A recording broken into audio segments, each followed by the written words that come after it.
Hidden by London's elegant public buildings, just yards from Trafalgar Square, is a dark, forbidding block known as the Citadel.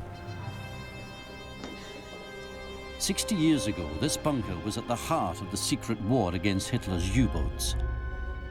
In an airless sub-basement, 20 feet below the ground, naval intelligence sought to track the enemy in the Atlantic. At first, with little success. Britain depended on its lifeline to North America. But in the first 18 months of war, the Germans sank more than 5 million tons of shipping. It was a battle for survival, and Britain was losing it.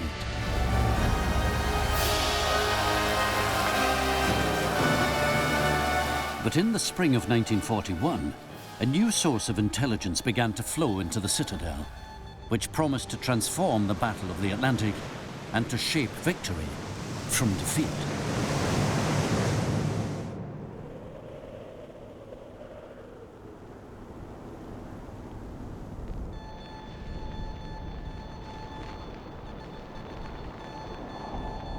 On May the 7th, 1941, a British listening station intercepted a signal to a U-boat on war patrol in the Atlantic. It was from U-boat headquarters. That much was clear. But the message itself was in code. Dozens of signals like this were intercepted every day. If sense could be made of them, naval intelligence would be able to locate an enemy hidden in 3 million square miles of ocean. The signal was sent to a U-boat hunting in the waters south of Greenland, the U-110. The message was encoded on an Enigma machine. The settings for this machine were changed daily, and the tables containing the settings were changed every month. 17. Wie sicher war der Code? Sicherheit wurde. How safe was the code? We were told that the odds were at least 1 to a million. You could say that it was as safe as winning the jackpot on the lottery. The Enigma machine on its own wasn't enough to break the code. You also needed the code tables. Es gehörte da eine Codetabelle dazu. The message from headquarters promised immediate action. The first for the U-110 in almost 2 weeks. Leitzug gemeldet worden ist und bekam den Auftrag. A convoy had been spotted, and we were ordered by U-boat headquarters to try and intercept it. Wir standen auch in We were at last close enough to be able to do that. An den Geleitzug heranzukommen. The U-110's commander, Fritz Julius Lemp, was an experienced hunter, a holder of the Knight's Cross, Germany's most prestigious decoration. The convoy was sighted on the morning of May the 9th. Lemp chose to risk a daylight attack.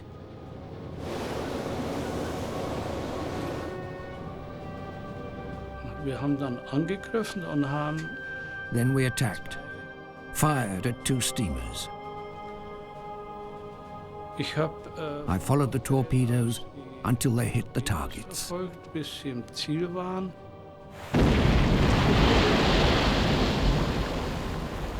Suddenly, there was a terrific explosion, I think on the starboard bow, and we knew a ship had been torpedoed. Then another ship was hit. Turned the convoy the other way, raced over, started picking up the contacts.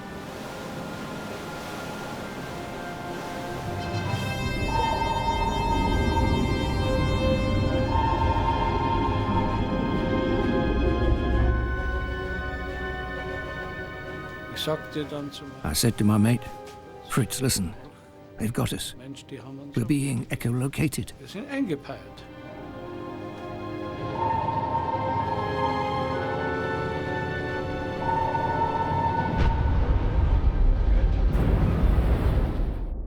Die für uns letzte Ladung. The last depth charges caused serious damage.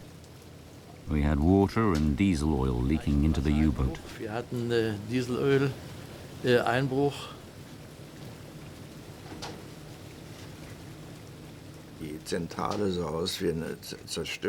The control room looked like a wrecked kitchen. The lights went out, and, well, it really was the end.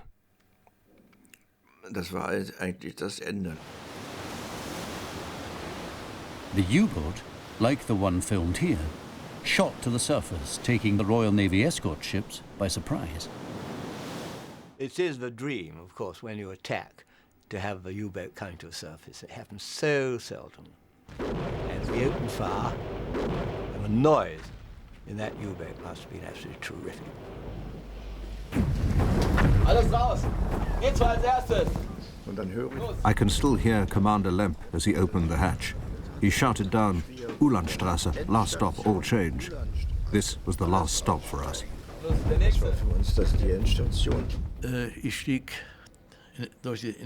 I climbed from the control room through the tower up to the bridge. The commander was standing there. I said, "Sir, the secret things are still down there."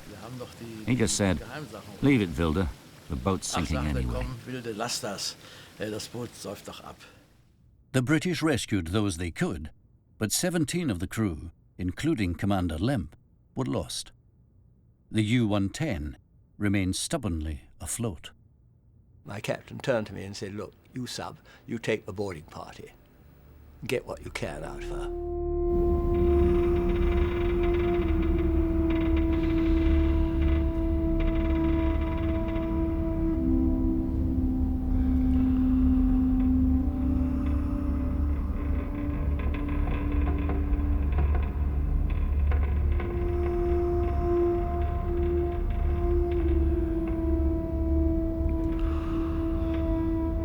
One couldn't believe that they just left this U-boat. I felt sure there must be somebody down below. And so, going down that last ladder with my revolver holstered, I felt terribly vulnerable, very frightened. Very eerie. No noise at all, deathly silence. Nobody there. So I then shouted up to my boarding party, who I'd left on deck, to come down.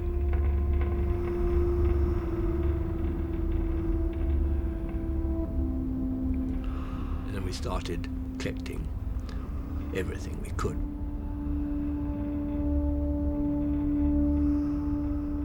And the telegraphist came along to me and said, "Look, there's something very interesting here, you better come and see." So I went along, and there was this typewriter thing.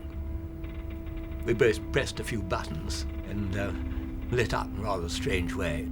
And of course, a mass of cipher books, which didn't mean anything to us.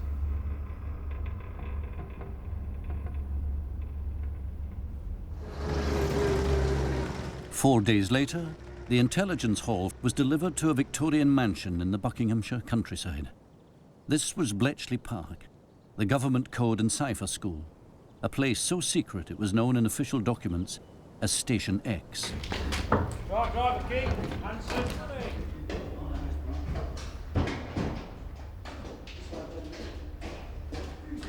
By 1941, the Bletchley codebreakers were able to read both German Army and Air Force signals. Only the Navy's Enigma codes were unbroken.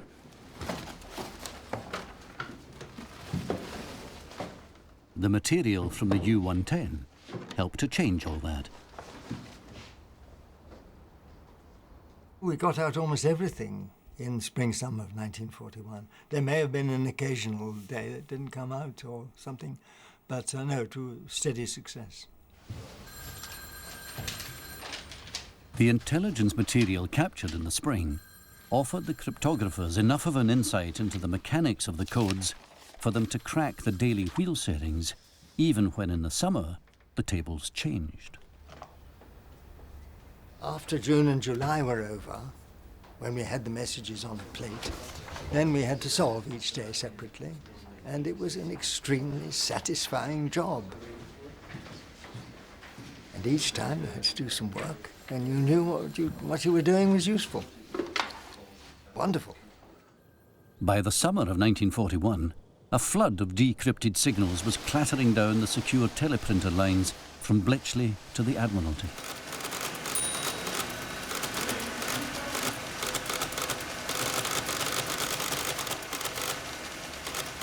It was known as Ultra, or Special Intelligence.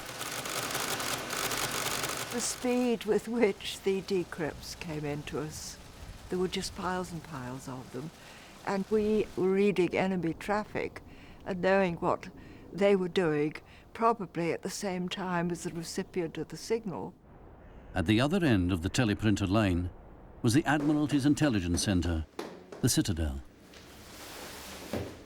At the heart of this secret bunker, a small team of intelligence officers sought to track U-boats in the Atlantic. The submarine tracking room was to mirror operations at U-boat headquarters. And lest anyone forget, a grim portrait of Karl Dönitz, the leader of the U-boat arm, hung on the wall. In the summer of 1941, Ultra was to transform the work of the tracking room and the battle in the Atlantic.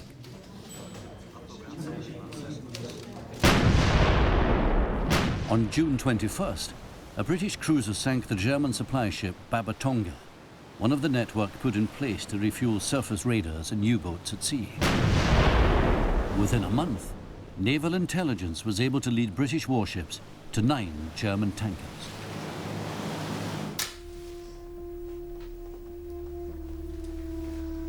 It was a severe blow to Dönitz's plans for long-distance operations in the Atlantic. To make matters worse, his U-boats were also struggling to find convoys closer to home. In May 1941, they'd sunk 58 ships. In July, just 17. Dönitz began to suspect an intelligence failure.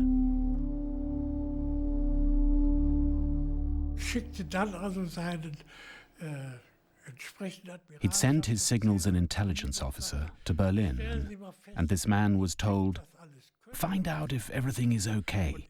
Can we trust this?" And again he would return with reassuring words.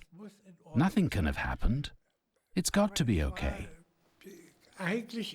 But one always felt that Dönitz had, I'd say, a premonition. That something wasn't quite right, you know.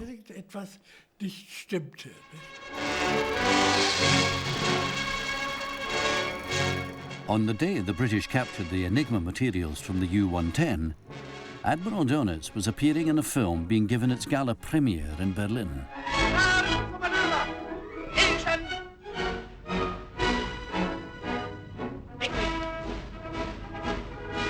The leading parts, with the exception of Dönitz, were played by actors, but the U-boat was real enough. The U-123 had already sunk 18 ships.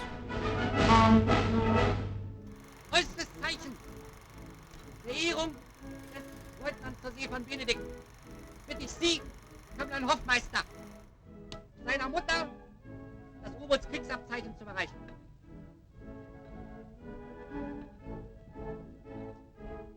Kämpfen heißt opfern. Und siegen. Der Kampf geht weiter.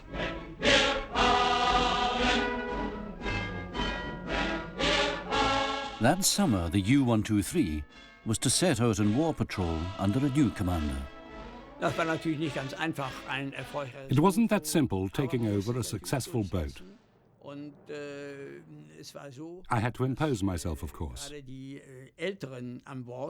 older crew members in particular were a bit reluctant to accept me, because our first voyage was a journey south to the equator. They'd never done a long voyage, so it wasn't easy getting them behind me. Hardegen was determined to make his mark. His maiden voyage on 123 was to take him south along the African coast, where hunting was supposed to be good. At first, it was. By the end of June 1941, he was able to report his first successes to Dönitz. At battle stations, turned onto a parallel course, a hit at the bridge and a bright fiery glow. There's an oil patch at the site of the sinkings, and a few people are floating in the water, holding spars. But U-123's war patrol was being tracked by the British. Hardagen's signals were read in the Citadel just hours after he'd sent them. Time enough for convoys to be directed away from U-123. The tracking room was carrying out the same operation with a dozen more U-boats right across the North Atlantic.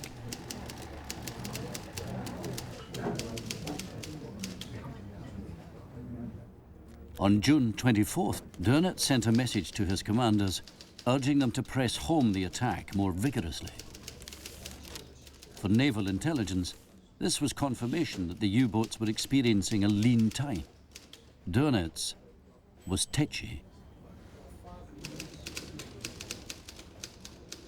Das Auffinden von Zielen. Finding targets, how should I put it? This was getting harder and harder. Die U-Boot-Aufstellungen. The U-boat locations were known, and the convoys were being directed around them. Herumgeführt wurden. U-123's war patrol began to fizzle out. At least for the U-boats in these waters, there was time to relax in the African sunshine.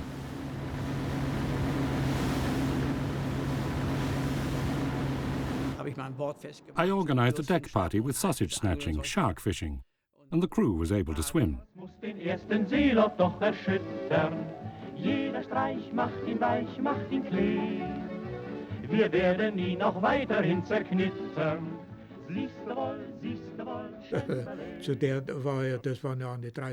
The water was around 30 degrees. It was lovely.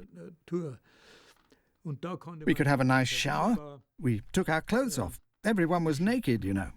Klamotten runter, die waren alle nackt. Nee.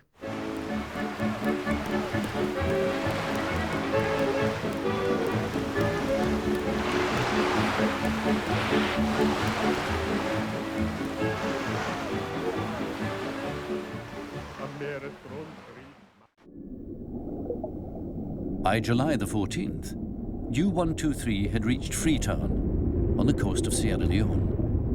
This was an assembly point for convoys preparing to make the journey home to Britain. There were hopes at last of an easy success. They were short-lived. The Royal Navy had been tipped off by U-123's own signals, and now the only ships passing in and out of Freetown were the ones they couldn't sink. We had them in our sights, and we wanted to sink them. But when it got dark, they were brightly lit.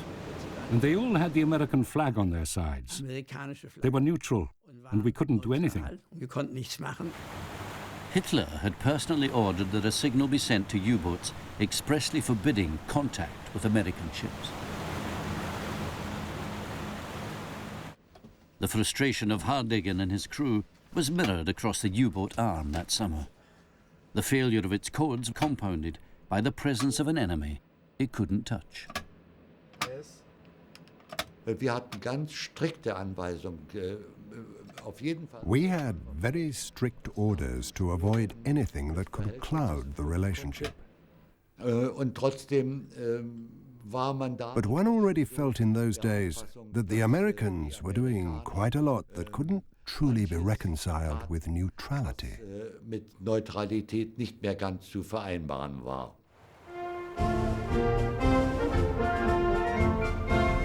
We shall give every possible assistance to Britain and to all who with Britain are resisting Hitlerism or its equivalent.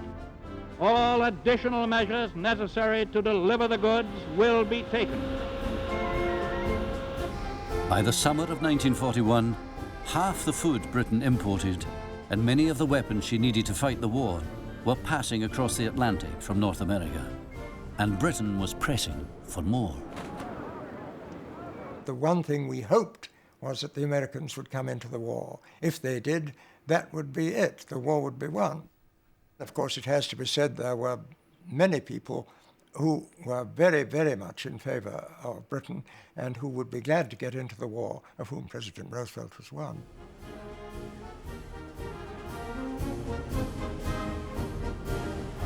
The growing warmth of this friendship was demonstrated in August, when Churchill steamed across the Atlantic for a shipboard summit with Roosevelt. The president came bearing gifts. British sailors were given cigarettes and fruit, a taste of life as it was once lived at home.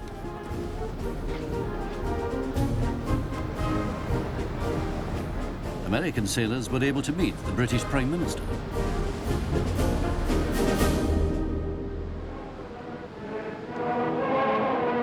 The two leaders gave voice to their unity of purpose in a joint service aboard the battleship Prince of Wales.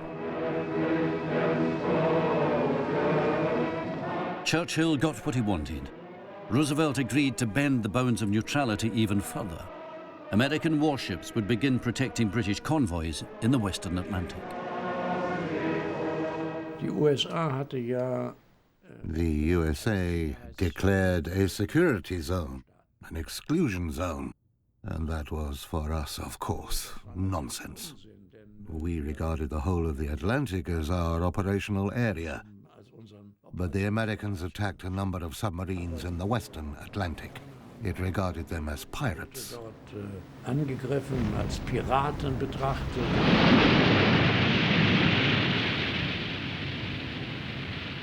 The Admiralty was now confident that the tide of battle was turning its way. Its figures showed that in the last 6 months of 1941, shipping losses had more than halved. The U-boat was struggling to find targets. When it did, it risked confronting the muscular neutrality of the United States.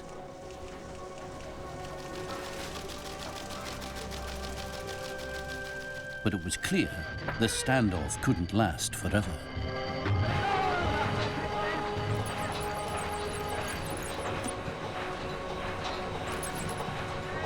On October the 31st, Eric Topp's U-552 was hunting in the waters southeast of Greenland.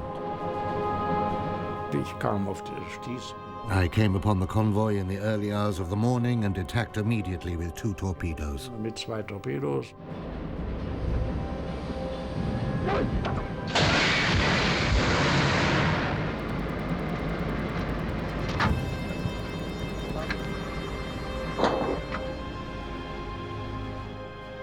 Die Reuben James wurde getroffen.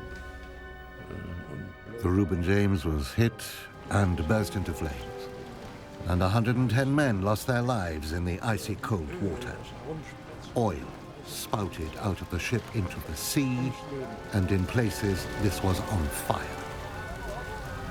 Then, unfortunately, after the boat started to sink, her depth charges began to explode, and that tossed the survivors high up into the air.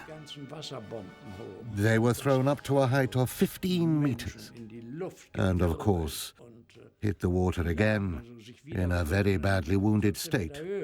Und sind dann also natürlich schwer verwundet wieder aufs Wasser geschlagen. Topp's U-552 sank the first American warship before there was officially a war to fight. In the Atlantic, at least, the United States was now at war with Germany, in all but name.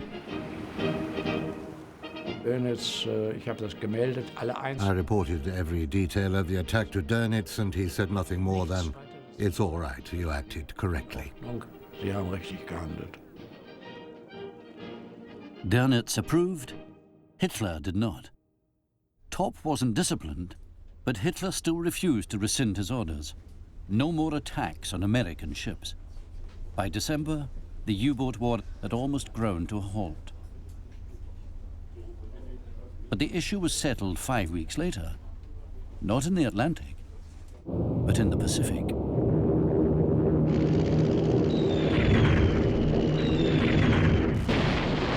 This is the Arizona, writhing in death agony, awakening America to battle and rallying America to a new battle cry.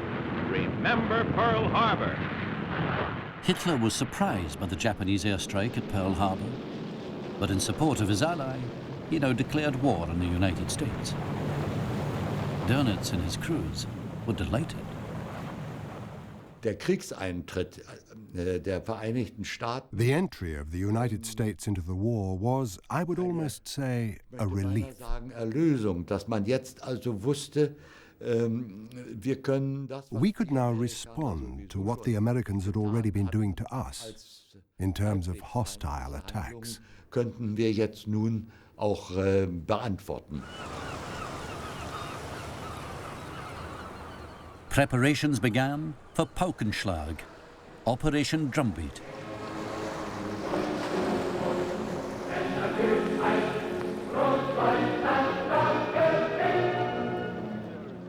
Now at last was an opportunity to breathe new life into the faltering U-boat campaign.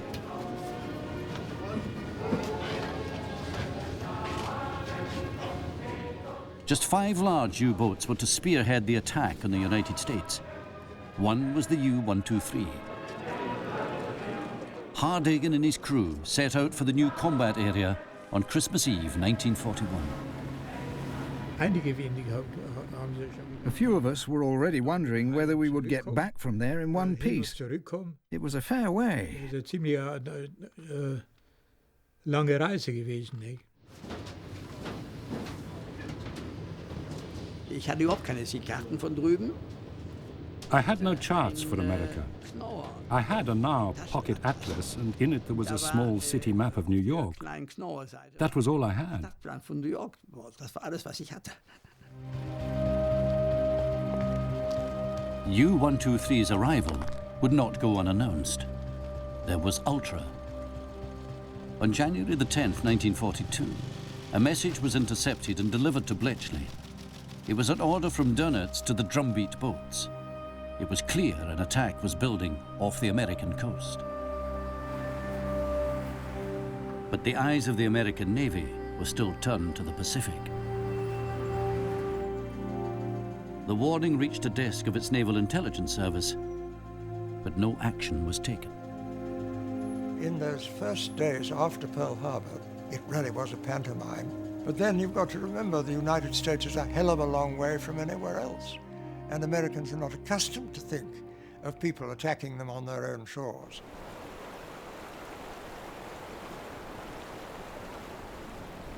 On January the 13th, U-123 inched its way into New York Bay. Operation Drumbeat had begun. I had flooded the front tank so that only the tower showed. What American fisherman would recognize a German U-boat tower? I'd assumed that I would find a coast that was blacked out. There was a war on, after all.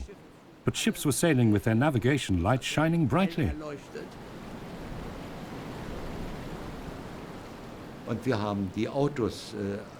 We could see the cars driving along the coast road.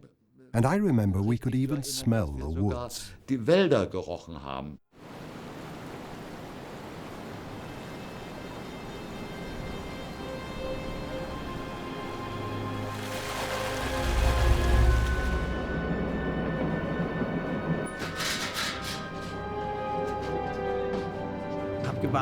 I waited until the ships left New York. Then I would sail behind them until they were in about 40, 50 meters of water, and then sink them.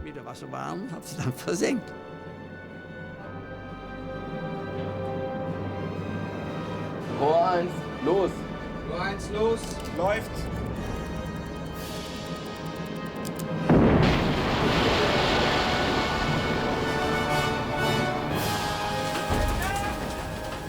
The night of the long knives, a drumbeat with 8 ships sunk, including 3 tankers.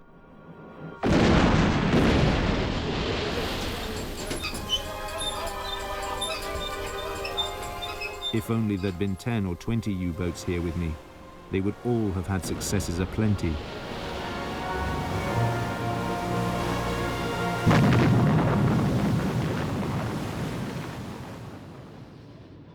Hardhagen was able to report to U-boat headquarters that American waters were teeming with ships unprotected by convoy. The U-boat could sink at will.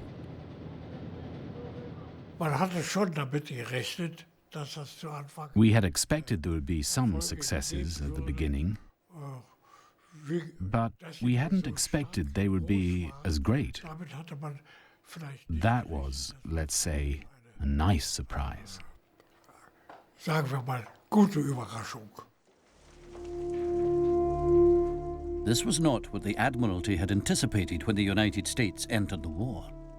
Losses began to climb. 48 ships in January, 95 by March. There was worse news.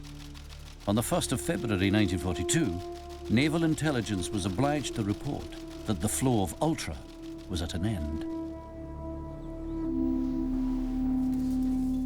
Bletchley had lost access to the key Enigma code. The work dried up and everything stopped.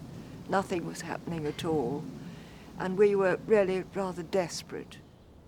It had a very bad effect. People walked around with long faces, particularly the cryptographers, who were almost in despair. Dönitz had insisted on the change. There were just too many coincidences, too many convoys missed, too many supply ships sunk. A new four-wheel Enigma machine had been issued to the Atlantic boats, and a new code called Shark. It was enough to ensure the Ultra tap was turned off just when the United States needed its help. We were very miserable about not being able to get into the Shark. We knew that was much more important than anything else that we could do. We knew what the sinkings were like. On April the 8th, 1942, the tanker SO Baton Rouge was passing along the coast of Georgia. These were dangerous waters. They'd become a favorite hunting ground for the U-boat.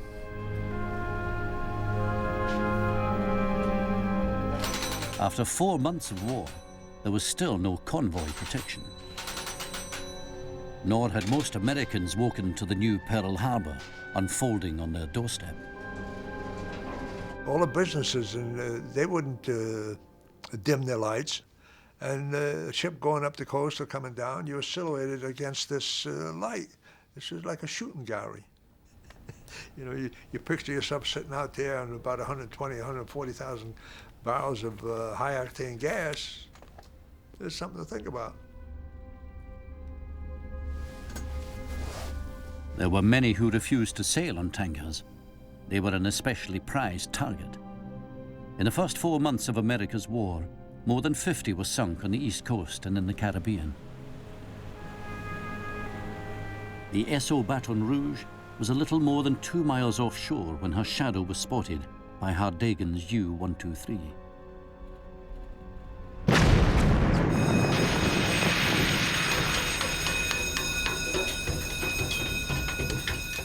Boom, she says. I don't know how high up in the air I went because it's right under me, just about. I don't know if it knocked me out or what, but when I come to, I says, holy mackerel. You know the first thing out of my mouth? First thing out of my mouth, please God help me now. The first thing out of my mouth. 9 days after the sinking of the Baton Rouge, all tanker traffic on the East Coast was suspended.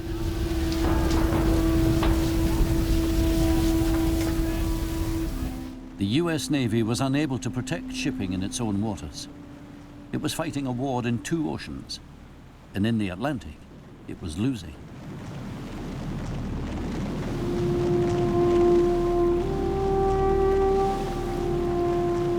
I was a pretty sick cookie. I'd come home, my mother would put a rubber mat in the bed, because I would have such nightmares. I'd wake up in a pool of water, sweating so bad. Boy, I get some doozies. One time I was running down a hall howling general quarters. Did you believe it?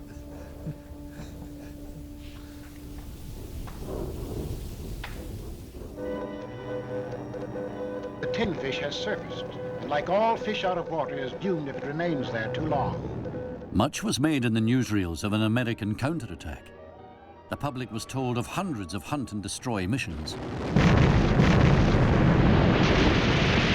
of 15 U-boats sunk in the first 3 months of the war. Planes would come and drop a few bombs. We would only laugh about that because they were so far away, they had no effect. But they always reported, "I've sunk a U-boat." Return to base. Okay. We were supposed to have been sunk 3 times. Every time we sank a ship, we were sunk again. The Americans needed this as a consolation, the idea that they had done something, but it wasn't true. Despite the American claims, no U-boats were sunk in United States waters in the first 3 months of the war. And with tankers burning off the beaches, it was impossible to hide the failure of the Navy's response.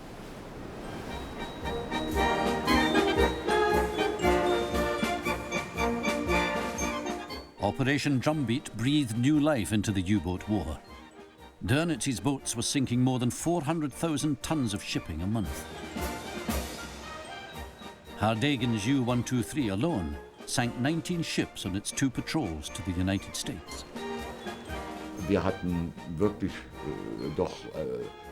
We were the ones who'd had the greatest success, and the reception and the propaganda circus around us was correspondingly noisy. I was a little embarrassed at times, because in fact, we hadn't encountered much resistance.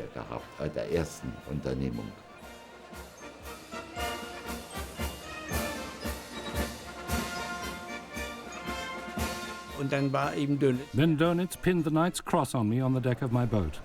That was, of course, a special moment.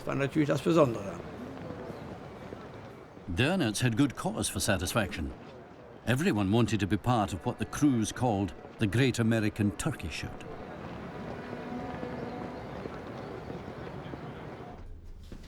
U-boat headquarters didn't care where in the Atlantic the successes were won, just as long as more ships were sunk than the Allies could build.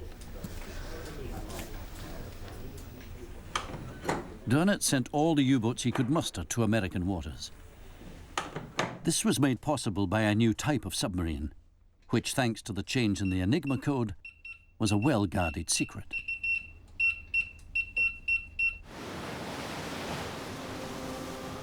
U-boats were now able to rendezvous off the American coast with giant underwater tankers loaded with up to 700 tons of fuel, food, and torpedoes.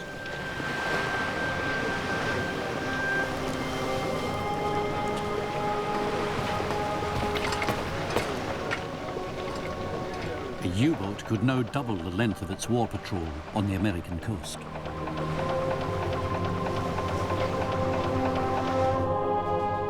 Staff at the Admiralty were unable to contain the frustration. There was sharp criticism of their American allies' failure to introduce convoys sooner. The monthly total for June was to be the worst of the war. 173 ships sunk. These losses were threatening the whole Allied war effort. But for all the Admiralty's anger, its grim statistics hid a new and disturbing trend. A growing number of ships were being sunk many miles from the American coast.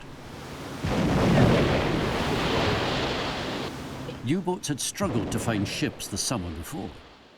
Now they seemed able to find them even in the middle of the Atlantic. When a ship was sunk here, the chances of survival were slim, and the U-boat crews knew it.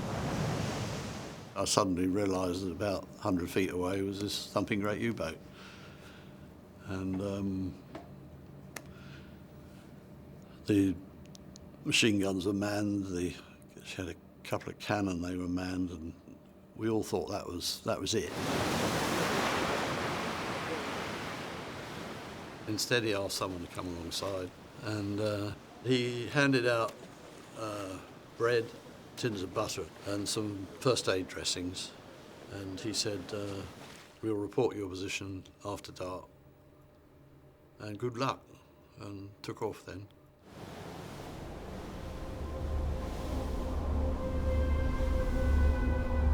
I think it was the worst time that first night in many ways. You began to think about how a few hours ago you were having breakfast and you ought to be having jolly good dinner now.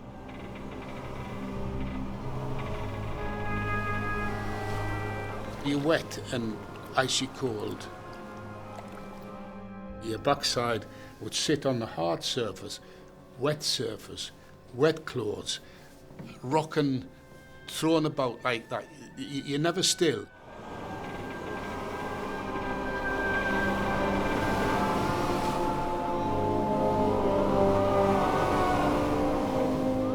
Each man got a quarter of this can of pemmican. It's like fruit and chopped up meat, a lot of coconut oil, pressed in like a little sardine can. And they'd get 2 malted milk tablets, and they'd get this little container of water about the size of a shotgun shell. They got that twice a day.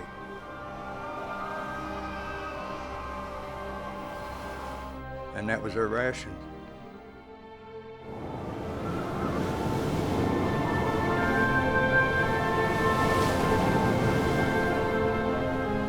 You see a wave the size of a house coming towards you in an open boat with 17 chaps in it, and you think this one's going to come over the top, and you thought, this is it this time. We had 2 helmets in the boat, so there was always 2 men with those helmets bailing water.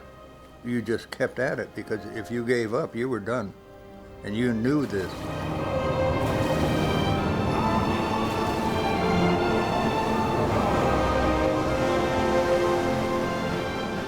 As the days wore on, your tongue started to swell, and all you thought about was when was the water coming around, when's the water. You longed to drink something.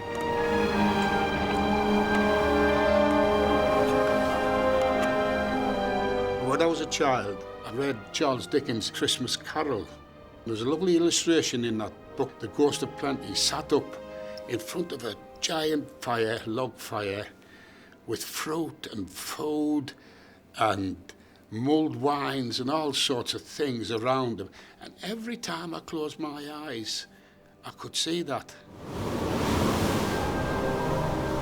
From the summer of 1942, many of the merchant seamen forced to undergo this ordeal were paying the price for a catastrophic British intelligence failure. The breaking of the German Enigma codes was of immense value to the Admiralty, and yet it was cavalier about the security of its own codes. It relied on book ciphers, easy to use, but often easier to penetrate. Little effort was made to disguise the code's indicator, the key for anyone decrypting a signal.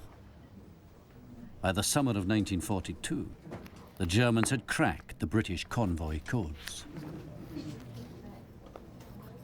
Their most successful U-boat pack attacks on our convoys were based on information obtained by breaking our ciphers. The Germans were doing just about as well with our ciphers breaking them as we were doing with Ultra. In fact, at times, they may be doing better.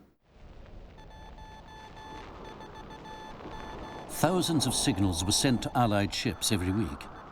As much as 80% of those sent in one code were read by the Germans.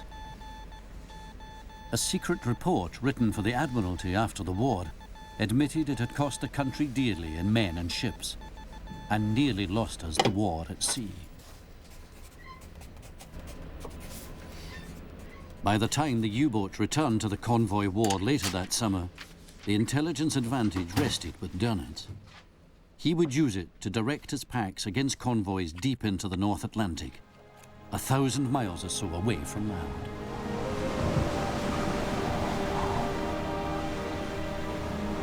Before the end of 3 weeks, you know, we realized we were really in trouble because the food was going down. And we saw all these fish swimming around with sharks. And these pilot fish, they would swim real close to the boat. And you just pitch them in the belly and throw them in the boat. And you'd probably miss 50 of them before you got one.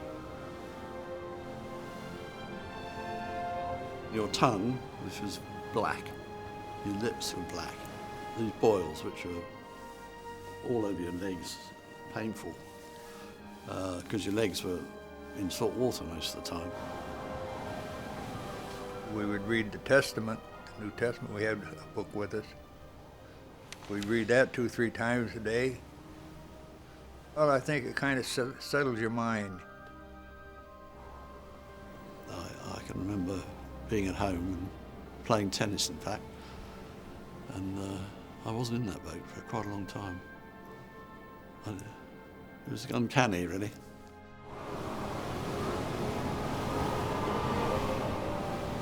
This guy, we found out he'd been torpedoed before, and mentally he was not with it. And he'd lay his money out in the boat, and he'd give somebody a $5 bill and tell him to call the water taxi. He wanted to go ashore.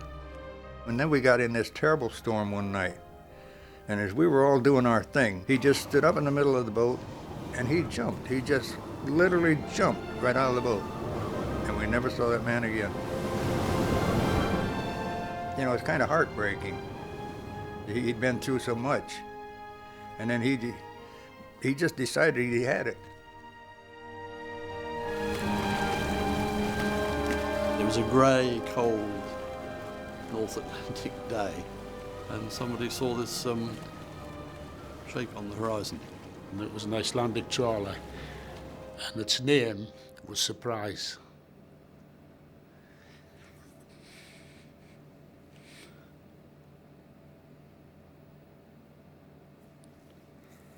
Some surprise.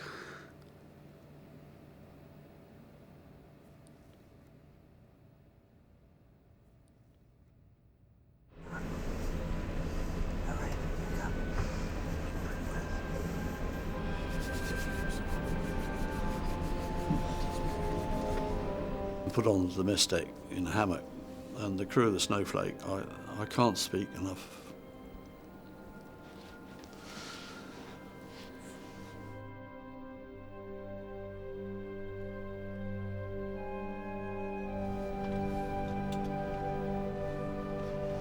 To us, it was emotional. To them, they picked up survivors before, and it meant really not that much to them until such time as they were finally understanding what we were telling them, how long we were out there. Then they couldn't believe it.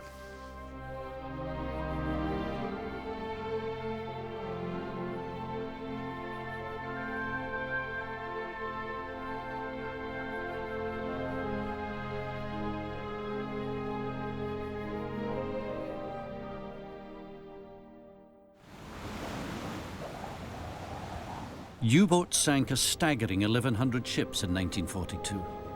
More than 30,000 British seamen were forced to take to lifeboats.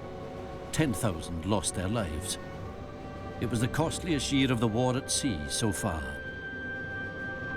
At the beginning of the war, Dönitz had announced that with enough U-boats, he would secure victory in the Atlantic. Then he'd commanded just 57. Now, at the start of 1943, he had 393.